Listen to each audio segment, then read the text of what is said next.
ఇది నా వాగ్దానము. యెషయా 56:7.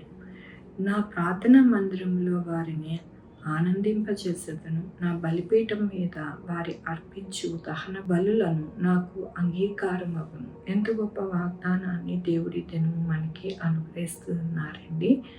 ఆయన ప్రార్థనా మందిరములో మనము ఆనందించేవారిగా, మన యొక్క ప్రార్థన విజ్ఞాపన మన హృదయమైన బలిపీఠం మీద ఆయనకి దహన బలులుగా మనం అర్పించేవారిగా ఉంటే ఆయన ఎంతో అంగీకరిస్తాను అంటూ ఉన్నారు. మన దేవుడు మనల్ని బలులు అడగట్లేదు, కానీ విరిగి నలిగిన హృదయాన్ని మనము మన యొక్క దేవునికి అర్పించాలి అని దీని యొక్క అర్థం.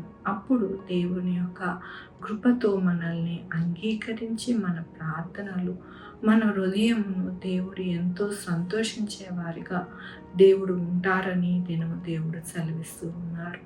అవునండి, మన జీవితాలలో ఎల్లప్పుడూ కూడా ఆయనని స్తుతించేవారిగా, ఆయనని కనపరిచేవారిగా, మన హృదయమునే ఆయనకి అర్పించి మన యొక్క దహన బలిగా ఆయన సన్నిధిలో ఉంటే కనుక ఆయన మన ప్రార్థనలు, మన యొక్క విజ్ఞాపన, మన యాచన అంతా కూడా అంగీకరించి మనల్ని దీవిస్తాను అని దేవుడు సెలవిస్తూ ఉన్నారు.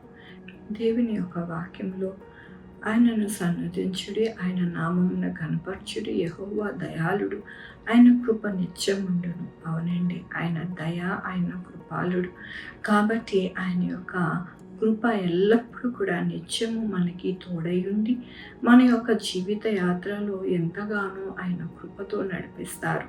మనము ఆదివారం దినము అనగా మొదటి దినమున ఆరాధించినప్పుడు మన జీవితాలలో 6 దినములు కూడా ఎంతో కృపతో, ఎంతో ఆయన యొక్క దయాలత్వముతో మన యొక్క దినములు గడుస్తాయి అని దినము దేవుడు సెలవిస్తూ ఉన్నారు. మన దినములు చక్కగా నడవాలి, మన యొక్క జీవితాలు, మన యొక్క బిడ్డల భవిష్యత్తు అంతా బాగుండాలి అని అంటే మనం ఎల్లప్పుడూ కూడా ఆయన ఆవరణలోకి ప్రవేశించి ఆయనని స్తుతిస్తూ, ఘనపరుస్తూ, ఆరాధిస్తూ మనల్ని మనము ఆయనకి సమర్పించుకుంటే కనుక మన జీవితాలు, మన కుటుంబము అంతా కూడా బాగుంటుందని దేవుడు ఈ దినమున ఆయన యొక్క కృపను అనుగ్రహిస్తున్నందుకు దేవునికి వందనాలు చెల్లిస్తూ ఉన్నాను. ఈ దినము నా పుట్టినరోజు, పెళ్లి రోజు, అనేక శుభదినములు చేసుకుంటున్న వారందరికీ కూడా నిండారుగా శుభాకాంక్షలు తెలియజేస్తూ ఉన్నానండి. మీ జీవితంలో దేవుని యొక్క కృప, ఆయన యొక్క బహుమానము, ఆయన దీవెన మీకు కలుగును గాక. ఆరాధించుకుందామండి.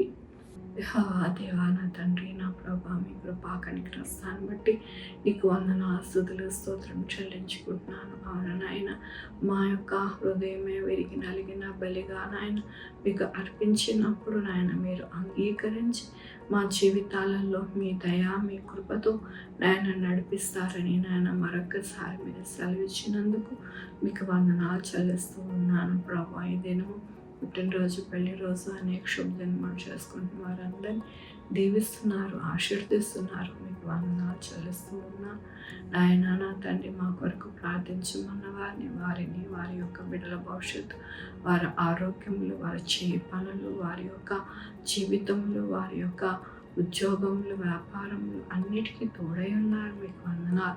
Sugar, BP, thyroid, heart problem, kidney problem, AIDS, cancer, నరాల బలహీనత, పరాలసిస్, గ్యాస్ట్రిక్ ట్రబుల్, ప్రతి విధమైన అనారోగ్యాన్ని తీసేసి స్వస్థపరుస్తున్నారు. మీకు వందనాలు.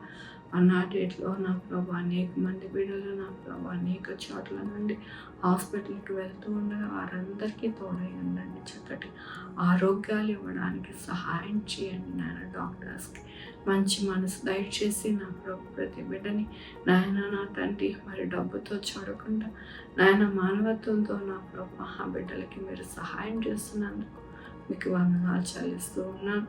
బిడ్డలేని వారి బిడ్డలు దయచేస్తున్నారు. మీకు వందనాలు.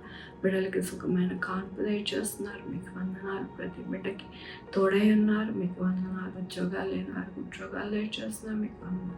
ఉద్యోగాలు పోకుండా సహాయం చేస్తున్నారు, మీకు వందనాలు. పంటలు ఇస్తున్నారు, మీకు వందనాలు. ఎక్కడా కూడా ఏ రైతు కూడా నష్టపోకుండా సహాయం చేస్తున్నారు, మీకు వందనాలు.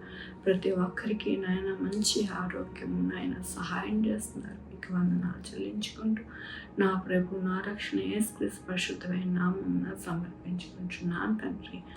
ఆమేన్. తండ్రి, కుమార్, పరిశుద్ధాత్మ సదాకాలం మనందరికీ తోడై ఉండునుగాక. ఆమేన్. God bless you.